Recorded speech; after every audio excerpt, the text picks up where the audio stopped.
shirkadda dhismayaasha casriga ee Al-Najax ayaa magaalada Hargeisa gaar ahaan degmada Maxamuud Haybe waxay ka hirgelisay masjid dhismihiisa ay ugu dhistay si casri ah waxaana munaasabadaasi lagu daahfurayay ka qayb galay wasiirka diinta iyo awqaafta Soomaaliland culimaa u diin madax dhaqameed iyo marti sharaf kale mas'uuliyiintii qaban qaabinayay dhismaha masjidkaasi ayaa sheegay in masjidkaasi aanay cid gaar ah dhisin balse uu yahay mid bulshadu ay ka qayb qaadatay wasiirka diinta iyo awqaafta culimaa u diin madax dhaqameed iyo marti sharaf kale oo halkaasi ka hadlay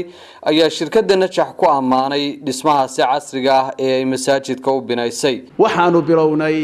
2012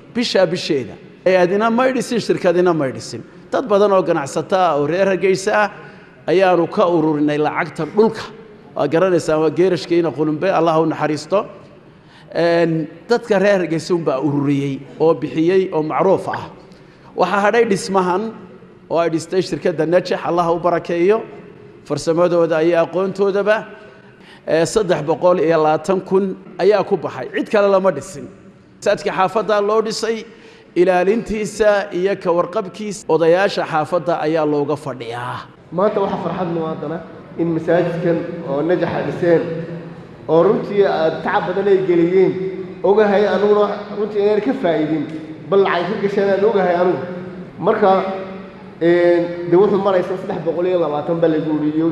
runtii inuu ka badan yahay aaminsanay anigu xaramkana tago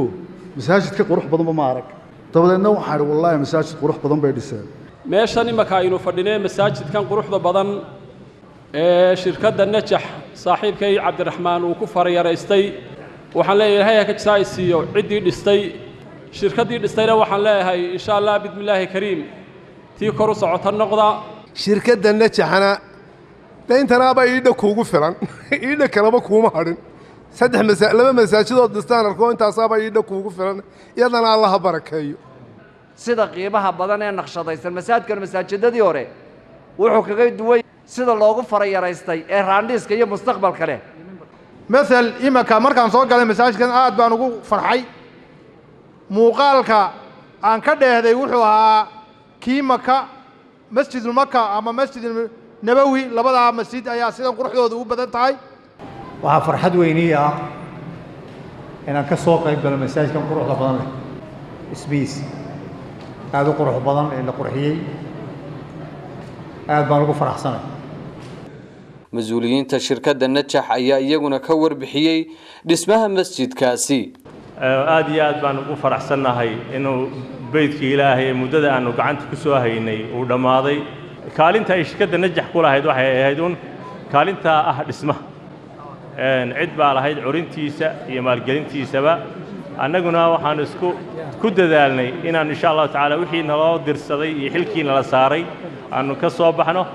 waxaa ku tukanaya ugu yaraan 2,000 oo qof oo dhowdhow malaha ma jira masjid baarki inta leeg leh amaleen ma inuu kuba yaalaba caasimadda Saciid Aadan Jaamac telefishan Cable magaalada Hargeysa